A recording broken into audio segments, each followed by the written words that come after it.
বাবার কাঁধে ছেলের লাশ সে বুঝতে পারে, ওই বাবাই বুঝতে পারে যে সন্তান হারিয়েছে। ছেলে যাওয়ার কত কষ্ট, কত বেদনা।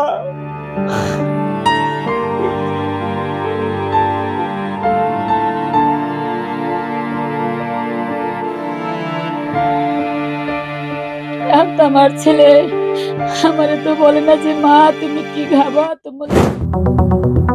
2024 সালের 20 জুলাই প্রতিদিনের মতোই সকালে কাজে বের হয়েছিলেন ঠেলাগাড়ি শ্রমিক মিজানুর রহমান। তবে কাজ শেষ করে আর বাজার নিয়ে বাসায় ফিরতে পারেননি তিনি। ঢাকায় জুলাই অভ্যুত্থানে পুলিশের গুলিতে মানিকনগর বিশ্ব রোড এলাকায় শহীদ হন বড়গুনার ছেলে মিজানুর। প্রায় 10 বছর আগে জীবিকার তাগিদে বড়গুনা ছেড়ে ঢাকায় কাজের উদ্দেশ্যে যান মিজানুর। বছরের পর বছর শ্রম দিয়ে সংসার চালাতেন, কিন্তু মিজানুরকে হারিয়ে ভবিষ্যৎ নিয়ে বড় চ্যালেঞ্জের মুখে পড়েছে তার পরিবার। অনুদানের টাকায় কেনা রিকশা চালিয়ে সংসার চালান মিজানুরের বাবা দুলাল। আজকে সরকার আমাদেরকে সহযোগিতা ভালোই করছে এবং তারা সবসময় পাশে আমাদের আছে, মাসে মাসে আমাদেরকে খোঁজ খবর নেয়। তবে আমি একটা কথা বলি, আজকের তারা আমাদেরকে যে টাকা দিয়ে পয়সা দিয়ে যে সহযোগিতা করছে বেশ আলহামদুলিল্লাহ। তবে টাকা তারা 10 লাখ টাকা সঞ্চয়পত্র দিয়েছে, সেতে মাসে 9,370 টাকা আসে। সে টাকা আমি প্রতি মাসে তুলি।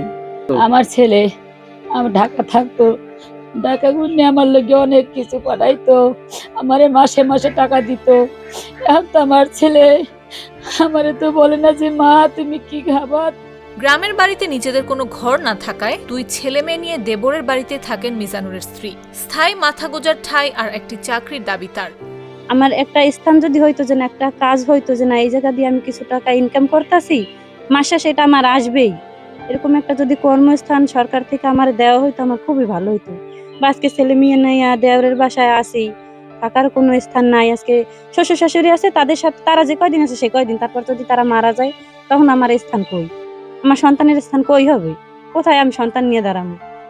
এ বিষয়ে বরগুনা জেলা প্রশাসক মোহাম্মদ শফিউল আলম বলেন, এরই মধ্যে 10 লাখ টাকা করে জুলাই আন্দোলনের শহীদ বরগুনার 10 পরিবারকে সঞ্চয়পত্র দেওয়া হয়েছে। বাকি আরো 20 লাখ টাকা এ মাসে হস্তান্তর করা হবে। জেলা পরিষদ থেকে নগদ 2 লাখ টাকাও দেওয়া হয়েছে বলে জানান তিনি। এই যে শহীদ পরিবার, এই শহীদ পরিবারকে সরকার বিভিন্নভাবে সহযোগিতা করছেন।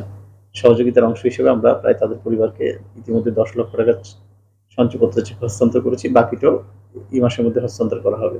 আরো 20 লক্ষ টাকা, টোটাল 30 লক্ষ টাকা করে তারা প্রতি পরিবার পাচ্ছে। এছাড়াও আমরা জেলা পরিষদ থেকে 2 লক্ষ টাকা করে প্রতি শহীদ পরিবারকে দিয়েছি। তারপরে অন্যভাবেও মাঝে মাঝে আমরা সার্বিক সহযোগিতা করেছি। যখন যেটা দরকার আমাদের উপজেলা নির্বাহী অফিসারদের কাছে তারা গিয়েছেন, তারা চেষ্টা করেছেন সেটা করতে। ভবিষ্যতে সাধ্যমতো জেলা প্রশাসন থেকে সাহায্য করা হবে বলেও আশ্বস্ত করেন তিনি। নাফিস আব্দুল্লাহ, জাগো নিউজ।